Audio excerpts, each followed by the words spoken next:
കൈ പിടിക്കല് പോകട്ടെ, ചുംബിക്കല് പോകട്ടെ, അവർ ഉള്ള സ്റ്റേജിൽ കൂടെ അടുത്തു നിൽക്കാൻ ഒരവസരം, അത് വല്ലാത്തൊരവസരമാണ്. അവർ നേതൃത്വം നൽകുന്ന സദസ്സിൽ പോയി ഒരല്പനേരം ഇരിക്കുക വല്ലാത്ത ഒരിരുത്തമാണ്. അതുകൊണ്ടല്ലേ ബായാറിലെ സ്വലാത്തിന്റെ സദസ്സിലേക്ക് എത്രയോ ദൂരയിൽ നിന്ന് ബസ്സുമായി വരുന്നവരില്ലേ? എന്തേ? അവരുടെ നാട്ടിൻ പരിസരങ്ങളിൽ സ്വലാത്തിന്റെ മജ്‌ലിസ് ഇല്ലാത്തത് കൊണ്ടാണോ? സ്വലാത്തിന്റെ എല്ലാ സദസ്സുകൾക്കും വലിയ ബഹുമാനമാണ്.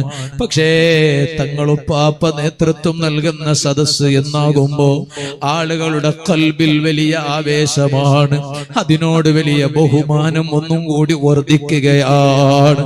അതുകൊണ്ട് ബായാറിലായാലും ഇതുപോലെ മലപ്പുറം ജില്ലയിൽ തങ്ങളുപ്പാപ്പയുടെ നാട്ടിൽ ജാറത്തിങ്കൽ മഖാം പരിസരത്ത് നടക്കുന്ന സ്വലാത്തിന്റെ സദസ്സിലേക്ക്